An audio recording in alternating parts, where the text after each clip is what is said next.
Good morning, Wabash. Today, speaking in Pioneer Chapel is Mr. Eric Cavanaugh, class of 76, with his talk entitled, A Tradition of Philanthropy. Eric M. Rick Cavanaugh is the immediate past president of the National Association of Wabash Men. He was a history major at Wabash, and he is a member of the Phi Gamma Delta fraternity, where he has served as an alumni advisor for more than 30 years. He has also served as president of the Indianapolis Association of Wabash Men, president of the board of chapter advisors for Phi Gamma Delta, Wabash College, and on the board of directors of the Beta Graduate Chapter, Phi Gamma Delta fraternity. Mr. Cavanaugh graduated from the Thomas M. Cooley Law School in 1980, which is now affiliated with Western Michigan University. He retired from Duke Energy Corporation in 2016 after serving as Associate General Counsel, Litigation.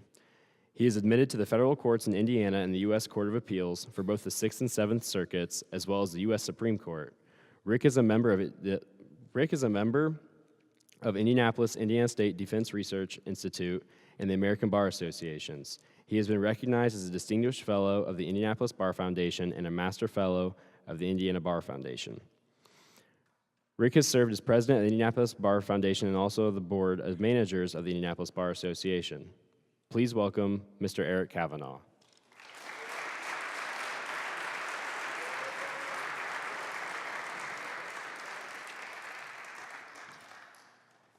Thank you, Sam. Good morning, Wabash. I love that tradition. That's a wonderful thing. I'm pleased today that my son, Sean, class of 16, was able to make it from Virginia. Special surprise. Wabash is a place of traditions, some old, some new. This morning I want to talk to you about the Wabash Tradition of Philanthropy and its recent manifestation as a new tradition, the Day of Giving. I particularly hope to be able to show you why the tradition of philanthropy is an important part of Wabash for both students and alumni. In 2015, during my first year as president of the National Association of Wabash Men, NEWM, we had an away game in Hampton-Sydney. My wife, Patty, and I were invited by the Hampton-Sydney president to attend a dinner for trustees and some senior members of the Wabash administration. Dean Jansen rode with us from the hotel to the dinner on campus, and as we drove through the campus, Dean Jansen and I speculated about the kind of alumni support required for all the beautiful buildings on the Hampton-Sydney campus. At dinner, we sat with some faculty and staff from Hampton-Sydney. One of our hosts was a major gift officer for Hampton-Sydney, and the conversation turned to the then current fundraising campaign. The Hampton-Sydney advancement person was very proud that they'd recently received their first $1 million plus gift from an alumnus in the history of the institution. On the way back to the hotel, Dean Jansen and I expressed our surprise that it took until 2015 for Hampton-Sydney to receive a single alumni gift at that level. In contrast, the loyal support of many Wabash alumni has provided numerous such major gifts many times over. We need only look about us on the mall to see the results of philanthropy of prior generations of Wabash men and friends of the college. For example, there would be no Pioneer Chapel or Goodrich Hall without the leadership gifts from Governor James Goodrich, a DePauw man who, as a trustee of Wabash, sent his son Pierre here to the college. Pierre Goodrich was also a trustee and the guiding light for the Goodrich Seminar Room in Lilly Library. He was also a proponent of a great books reading course at Wabash, many of which still exist in some form as the colloquial class. Further, there would be no Lilly Library without the support of Eli Lilly, a trustee and friend of the college. No Yandy's Library without a gift from Simon Yandy's, and no modernization of Yandy's into Detchen Hall without a leadership gift from Lee Detchen. Looking down the campus at Hayes Hall, it would not have come into being without the leadership gift from Tom Hayes, a trustee and then chair of the Campaign for Leadership. The Allen Center was also built as part of that campaign with the support of trustee Bob Allen and his wife Betty. More recently, the expansion of the weightlifting facility in the Allen Center was made possible with the support of current trustee president Jay Allen and his wife Susan.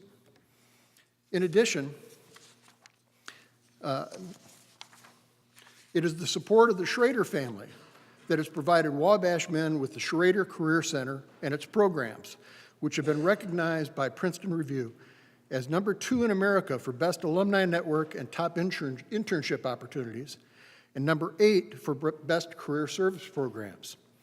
I can go on and on. It is amazing to me that our small college in a small town in Indiana has produced so many loyal friends and alumni who have supported our college with their time, talent, and treasure. While major and leadership gifts are important to the survival of Wabash, I'm here today to advocate the importance of annual giving to the operation of the college. Why should you as students care about the annual fund and the day of giving? Let me provide you with some facts for your consideration. According to the Wabash website, the cost of Wabash in 2018 includes tuition at $41,600, room and board for freshmen at $9,450, books at $1,000, student activity fee of $450, student health fee of $200, for a total cost of $52,700. 99% of the students on campus, according to the website, receive some form of financial aid, with an average net price after grants per student of $22,883. How many of you have bought a car for less than half price, brand new off the lot? Where does the $29,817 difference from total cost and average net price after grants come from? The answer is a draw from the endowment, grants from friends and other institutions, and amounts raised each year in the annual fund and day of giving. Financing college operations is challenging. We've seen recent articles in major news publications discussing issues facing NCA schools like Oberlin. The tuition taken in does not cover the cost of operating the institution. Net tuition revenue has become a buzzword. If the university lacks the endowment or other means to cover the deficit, the school operates in the red, and as we've seen in Indiana, they may close their doors like has happened in St. Joe, or they may have to change the nature of their institution like St. Mary of the Woods has done by going co-ed. Remember when you were rung in and told that you were standing on the shoulders of Wabash men who'd come before you. What does that really mean? Why is the annual fund campaign and the day of giving important? Alumni giving is a measure frequently used by publications such as U.S. News and World Report and the Princeton Review in rating colleges and universities. Foundations and other sources of non-alumni support look to alumni participation rates in determining the strength of support for the institution as a factor to consider in where to spend their grant money. When you add in a strong base of support from the faculty, staff, and yes, students, it demonstrates a strong confidence by the current campus community in the mission of the institution. According to the Council for Aid to Education, in 1990, 18% of college and university graduates gave to their alma mater. Let that sink in for a minute, 18%. In 2017, that number was cut in half.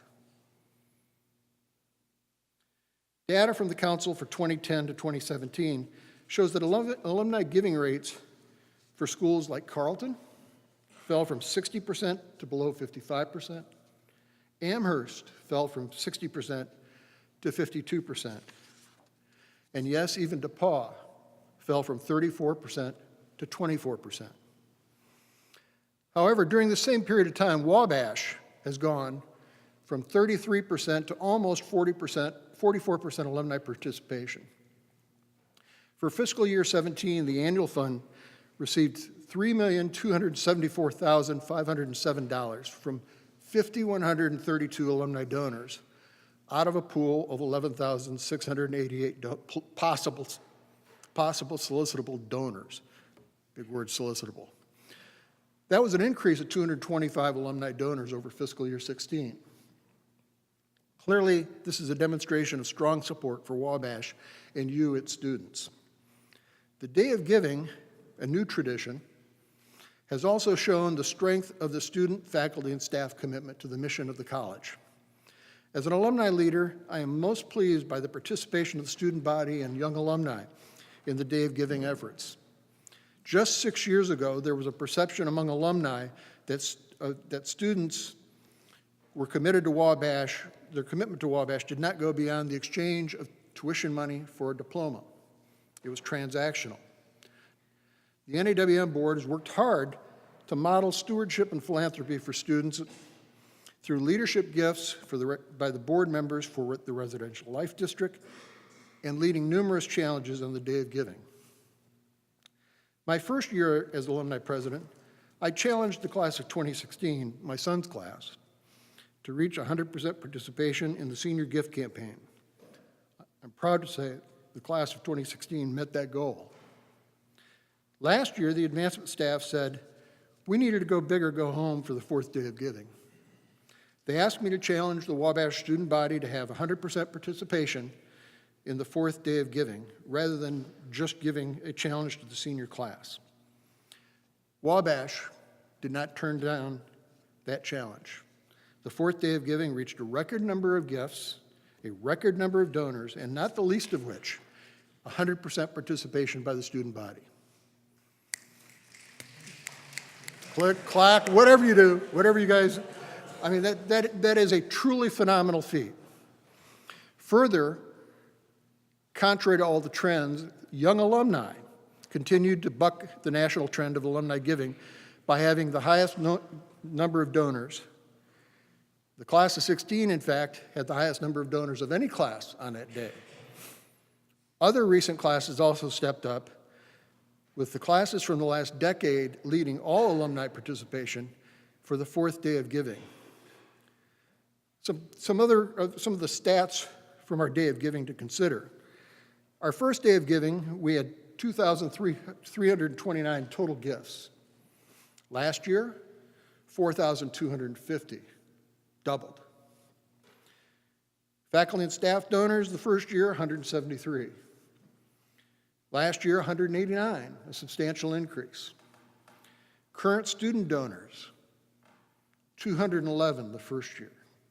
Last year, 803. A phenomenal record, a phenomenal achievement to have that kind of support for an annual giving effort from the student body. Well, how do we stack up against other universities and colleges that have Day of Giving events? Some of the common benchmarks used are donor alumni percentage and dollars raised per student. Well, Kenyon College had a Day of Giving in November of 2016, and they raised $245,000. It was a 5% giving rate, or excuse me, 3% giving rate, and amounted to $146 per current student. Allegheny College did a Day of Giving the day after ours and raised $255,000, had an 8% giving rate for $121 per student. No less than Notre Dame did a Day of Giving 3 days after ours. And remember, Notre Dame had 12,000 plus students, 123,000 alumni. They raised $2 million plus, a 20% giving rate for $179 per student. Oberlin did a Day of Giving on April 27th of 17, raised $638 for a 7% giving rate, or $219 per student, compared to Wabash, which had a 30% giving rate for $1,096 per student. Truly remarkable.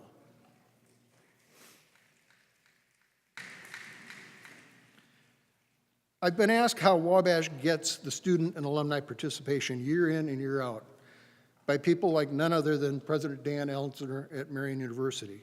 My wife's a trustee there. A president bold enough to start a medical school from the ground up on a small Catholic campus. I'd note that Marion's annual alumni giving rate is down around 19%. So even though Dan Ellsner brings in big gifts, they haven't yet figured out how to get the annual giving rate percentage of alumni above 20%. I like to think that we have a culture here at Wabash of service and philanthropy. We strive to make a difference in our community and the world. As then Dean Benjamin A. Rogie said in his address to the class of 1963 at the President's Breakfast before commencement, quote, "This is a college that seems to be able to influence the lives of those young men who attend it, to provide them with an experience so strong in its impact on what they are, what they think and say and do, and how they think and say and do it. It is a college which commands affection and loyalty, and at its best is a lifelong inspiration to its graduates to seek to become something better than they are." I'm a first-generation college graduate in my family. This is not a college of rich boys. Most of us got here on the hopes and dreams of our families that we would improve our lot in life beyond that of our parents. We see the data on the ROI, on the return on investment of a Wabash education from third parties like PayScale, which confirms our belief that a Wabash education is worth the effort. Moreover, we hope that a Wabash education leads to a life of purpose and meaning. Those of us who have been blessed with some measure of success must remember that without the financial aid we received as students, we would not have been able to attend Wabash. Dean Rogie's words ring true now as they did in 1963. In his final charge to the class of 1963, he said, "On this, your last day as a student at this college, in this, the last meeting with your friends and your teachers, you might commit yourself to its strong and abiding importance to you. If the fate of this college is not important to you, to whom then is it important?" We've been challenged each year to beat the prior year's Day of Giving results, and for the last 4 years, Wabash has risen to that challenge. For the fourth Day of Giving, #OneWabash, I agreed to make an additional $1,000 contribution if we achieved 100% student support. When the calendar turned on 4/19, the student body had met that challenge. I believe in the competitiveness of Wabash men, and am now honored to try to prove that that challenge last year and that result last year was not a fluke. I call on the students of Wabash to again hit the 100% giving rate, a goal to demonstrate what a unique place this is. If you do, then I will double down with you and will contribute an additional $2,000 to the Day of Giving. I hope Wabash is as important to you as it is to me. Thank you, and remember, Wabash always fights.